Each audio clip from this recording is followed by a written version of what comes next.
Toby is a tram engine. He has cow catchers and side plates and doesn't look like a steam engine at all. He takes freight cars from farms and villages to the main line and is cheerful to everyone he meets.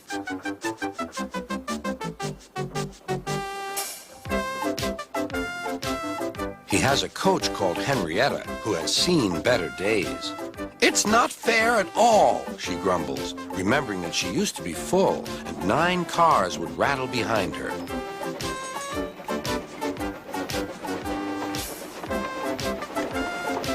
Now there are only 3 or 4, for the farms and factories send their goods mostly by truck. Toby is always careful. The cars, buses, and trucks often have accidents. Toby hasn't had an accident for years, but the buses are crowded and Henrietta is empty.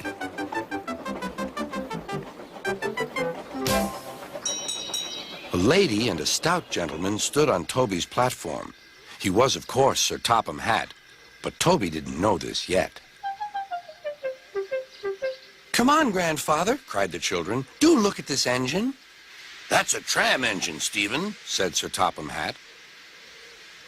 "Is it electric?" asked Bridget. "Whoosh!" hissed Toby. "Shh," said her brother. "You've offended him." "But trams are electric, aren't they?" "They are mostly, but this is a steam tram." "May we go in it, grandfather, please?" "Stop," said Sir Topham Hatt to the conductor. They all scrambled into Henrietta. "Hip, hip, hooray!" chanted Henrietta. But Toby didn't sing. "Electric indeed, electric indeed," he snorted. He was proud of being a steam train. "What is your name?" asked Sir Topham Hatt. "Toby, sir." "Thank you, Toby, for a very nice ride." "Thank you, sir," said Toby. He felt better now. This gentleman, he thought, is a gentleman who knows how to speak to engines. The children came every day for 2 weeks. Sometimes they rode with the conductor, sometimes in empty cars. On the last day of all, the driver invited them into his cab.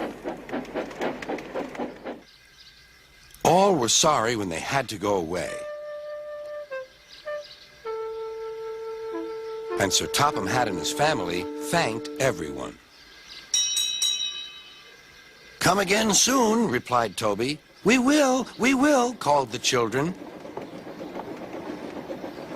And they waved till Toby was out of sight. The months passed. Toby had few cars and fewer passengers. "Our last day, Toby," said his driver one morning. "The manager says we must close tomorrow." That day, everyone wanted the chance of a last ride.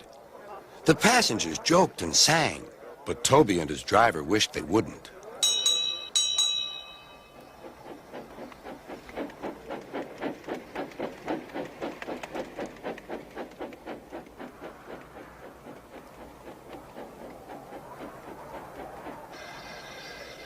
"Goodbye, Toby," said the passengers afterwards. "We're sorry your line is closing down."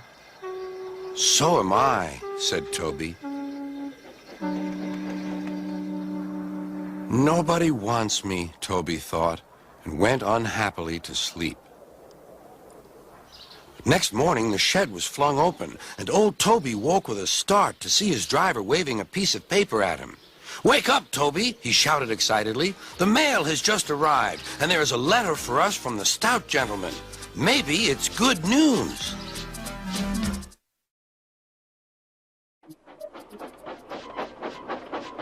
There's a line to a quarry at the end of Thomas's branch. It goes for some distance along the road. Thomas was always very careful to whistle here in case anyone was coming.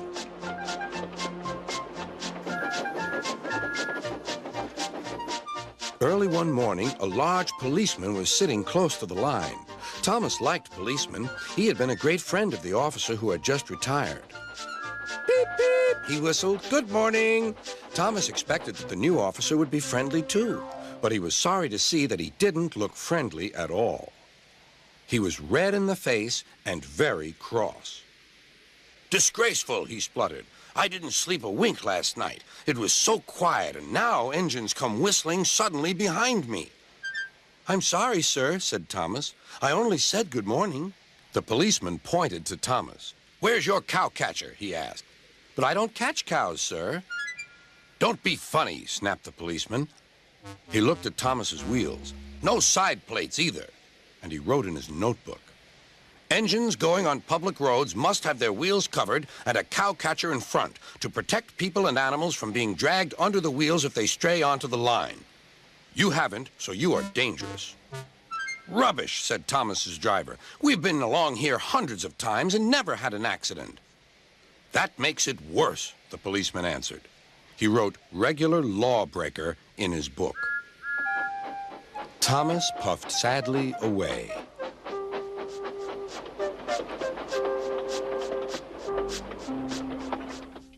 Sir Topham Hatt was having breakfast. He was eating toast and marmalade. The butler came in. "Excuse me, sir. You're wanted on the telephone." "Bother that telephone," said Sir Topham Hatt. "I'm sorry, my dear," he said to his wife. "Thomas is in trouble with the police, and I must go at once." At the station, Thomas's driver told Sir Topham Hatt what had happened. "Dangerous to the public, indeed. We'll see about that." Sir Topham Hatt spoke to the policeman. But however much he argued with him, it was no good. "The law is the law," he said, "and we can't change it." Sir Topham Hatt felt exhausted. "I'm sorry, driver," he said. "It's no use arguing with policemen. We will have to make those cowcatcher things for Thomas, I suppose." "Everyone will laugh, sir," said Thomas. "They'll say I look like a tram." Sir Topham Hatt stared. Then he laughed. "Well done, Thomas. Why didn't I think of it before? We need a tram engine. When I was on my holiday, I met a nice little engine called Toby. He takes freight cars from the farms, but the trucks are taking over most of his work and he needs a change. He has cowcatchers and side plates. I'll write to his superintendent at once."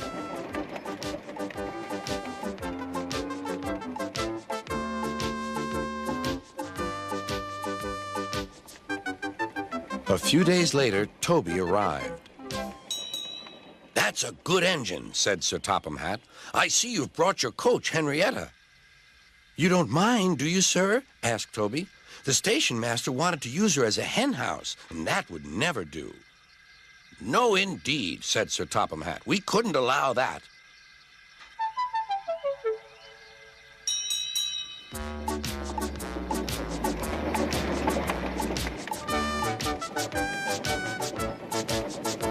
Toby made the silly cars behave even better than Thomas did.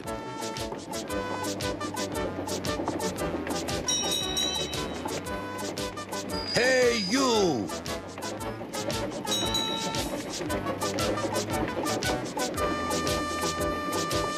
At first, Thomas was jealous, but he was so pleased when Toby rang his bell and frightened the policeman. They've been firm friends ever since.